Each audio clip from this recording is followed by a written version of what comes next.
In a peaceful village nestled between towering mountains, a poor farmer named Tom lived with his wife, Eliza. Their life was simple but full of hard work. Each day, Tom toiled under the sun, tending to his meager crops, while Eliza managed their small household. Their lives were humble, yet they had enough to get by, until one fateful day. It was an ordinary morning when Tom discovered something extraordinary. While turning over the soil in his field, he noticed something glinting among the dirt. His heart leapt as he bent down and carefully picked up what looked like a feather. But this was no ordinary feather. It shimmered in his hands, gleaming gold under the sunlight, its surface glowing with an almost ethereal light. Tom had never seen anything like it. "Look at this," he whispered to himself, awestruck. His mind raced. What kind of bird could this belong to? And how valuable was it? Surely, this was a sign of fortune, a gift from the gods. Tom hurried home to show Eliza the treasure. Her eyes widened in wonder as the feather caught the light and bathed their modest kitchen in a soft, golden glow. "It's beautiful, Tom," Eliza said softly. "But what are we to do with such a thing?" Before either of them could decide, something strange began to happen. The light from the feather seemed to fill the entire room, warm and comforting. Outside, the withered crops in their fields, which had been struggling under a dry spell, suddenly surged with life. The plants stood taller, their leaves lush and green. The air itself felt fresher. Even the animals in their small barn seemed healthier, as if they had been revitalized by the very presence of the feather. "Tom, do you see this?" Eliza said, her voice full of wonder. "The feather, it's a blessing." Tom nodded, but a strange gleam had entered his eyes. The transformation was miraculous, and as the farmer saw the prosperity it brought, another thought took root in his mind. If one feather can do all this, imagine what more feathers could do. That night, while Eliza slept peacefully, Tom lay awake, staring at the golden feather glowing faintly from its place on their wooden table. Visions of riches and power filled his mind. If he could find more of these feathers, they would no longer have to scrape by. They could live in luxury, more than just enough food, more than just a warm home. They could become the wealthiest family in the land. The next day, Eliza suggested something that startled Tom. "We must share this gift," she said. "The feather brought us so much.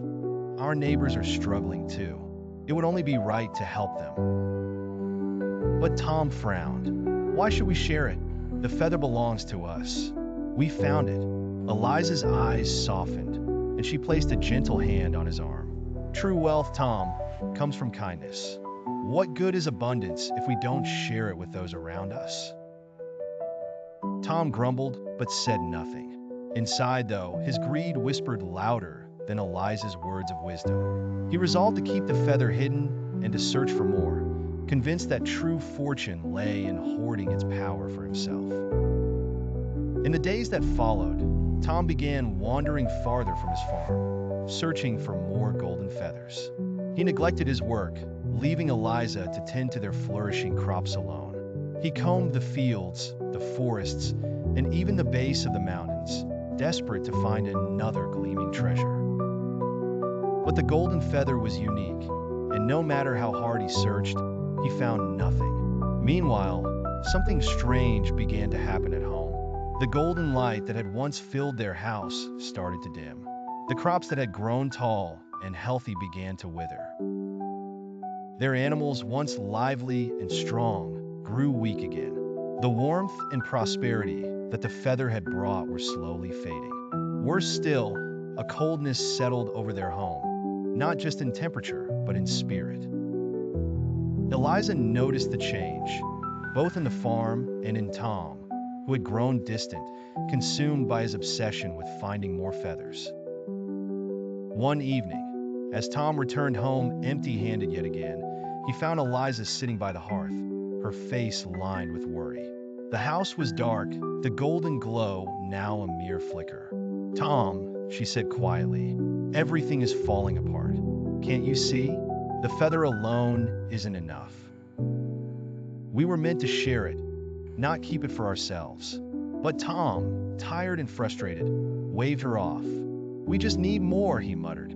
If I can find another one, everything will go back to how it was. Eliza stood and faced him, her voice firmer now. No, Tom, more feathers won't fix this.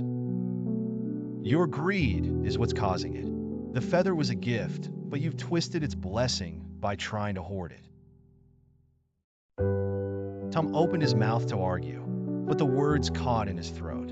For the first time, he saw the weariness in Eliza's eyes, the wilted crops outside, the shivering animals in the barn. It wasn't the lack of feathers that had brought this misfortune. It was him.